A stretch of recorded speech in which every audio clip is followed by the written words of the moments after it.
The moment Taylor Hayes walks back into Los Angeles, the entire city feels it. Because that's what Taylor does. She doesn't just return, she arrives. And when a woman like Taylor, brilliant, complicated, deeply loved, and deeply wounded, reappears after an absence, fans know one thing immediately. Nothing is going to stay the same. Not the relationships, not the alliances, not the carefully constructed peace that everyone else has been trying to maintain without her. And judging by everything swirling around her comeback, this isn't a quiet visit. This is a reckoning. Because from the very beginning, Taylor Hayes was never just a supporting character in someone else's story. She was the story. The woman who loved Ridge Forrester with everything she had and lost him anyway. The mother who sacrificed her own happiness repeatedly for the sake of her children. The psychiatrist who spent her career helping others heal while carrying wounds of her own that never quite closed. That's the version of Taylor viewers have always rooted for. And that's exactly who is walking back through those doors. It started, as so many things do on The Bold and the Beautiful, with Ridge. Taylor and Ridge were the kind of love story the show built itself around. Passionate, turbulent, impossible to look away from. They married. They had children. They built something real, or as real as anything gets in Los Angeles. But Brooke Logan was always there. Always. The pull between Ridge and Brooke became one of the defining rivalries of daytime television, and Taylor, time and again, found herself on the losing side of it. She left. She came back. She tried to move on. She was even presumed dead more than once, because this is Bold and the Beautiful, and sometimes the only way to escape a storyline is to apparently not survive it. But Taylor always came back, because some characters are too important to stay gone. For a moment, it seemed like Taylor had finally found peace. Distance had given her clarity. Time away had allowed her to rebuild herself outside of the orbit of Ridge Forrester. She was practicing psychiatry. She was present for her children in new ways. At first, everything felt settled, calm, like Taylor Hayes had finally, quietly chosen herself.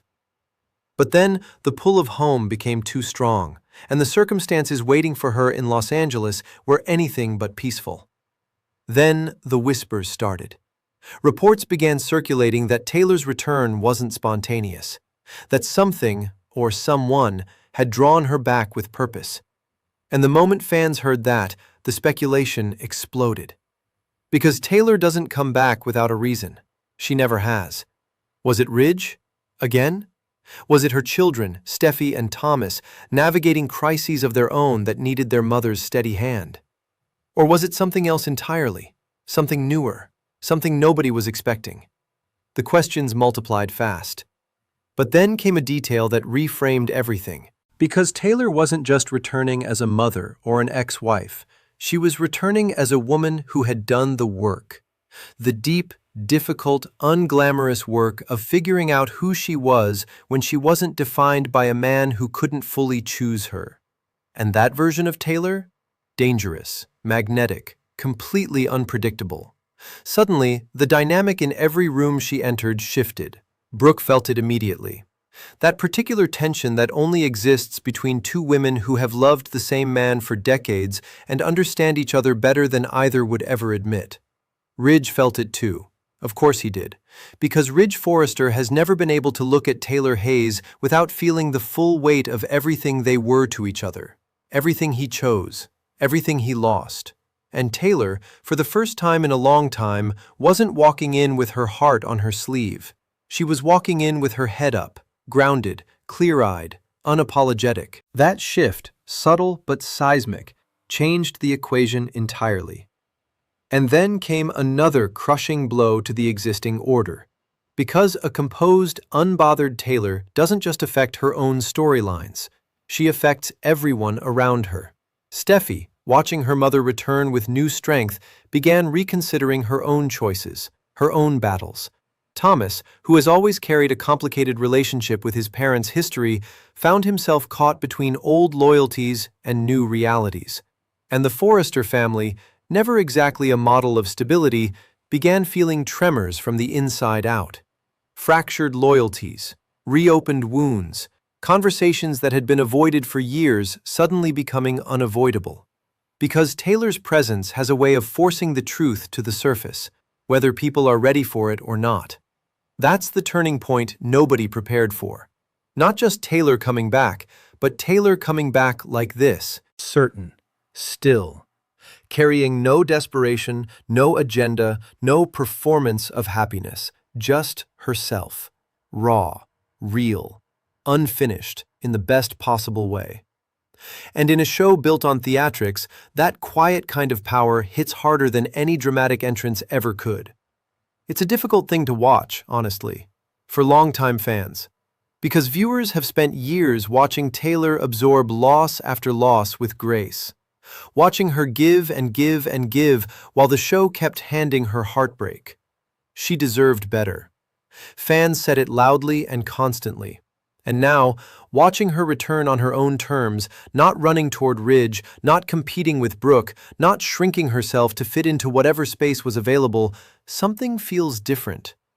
That moment became a turning point, a quiet one, the kind that doesn't announce itself with dramatic music, but lands heavier because of it. Social media has been electric since the news of her return broke. Some fans are thrilled beyond words. Finally, Taylor, back. Unbroken. Others are cautious, burned too many times by returns that promised transformation and delivered the same old patterns. And a very vocal group is already planting their flag firmly in Tridge territory, convinced that Taylor and Ridge are inevitably circling back toward each other and that this time, finally, it will stick.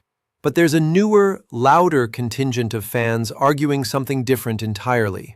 That the best thing this show could do for Taylor Hayes is let her story exist completely outside of Ridge Forrester, a life of her own, a love of her own, or the radical choice to not need one, a legacy built on who she is rather than who she loved. And, honestly, that argument is gaining serious ground. So where does it go from here? Will Taylor and Brooke find themselves locked in the same orbit once again?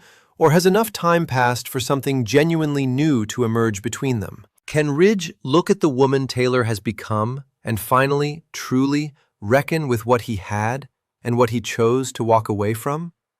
Will Steffi and Thomas get the version of their mother they always needed? Present, powerful, no longer sacrificing herself for a love story that cost her everything. And is there someone new waiting in Taylor's future?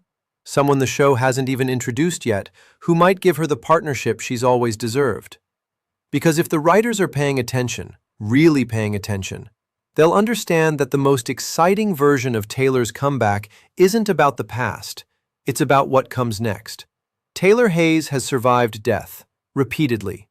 She has survived heartbreak that would have leveled most people. She has survived being the woman the audience rooted for while the show kept choosing someone else. And she came back anyway, every single time. That's not just a soap opera storyline. That's something that feels true, something that resonates, because some women aren't written to be chosen. They're written to endure, until the day they finally choose themselves. And for Taylor Hayes, that day may have finally arrived. So pay attention, because the most interesting chapter of her story, it's only just beginning.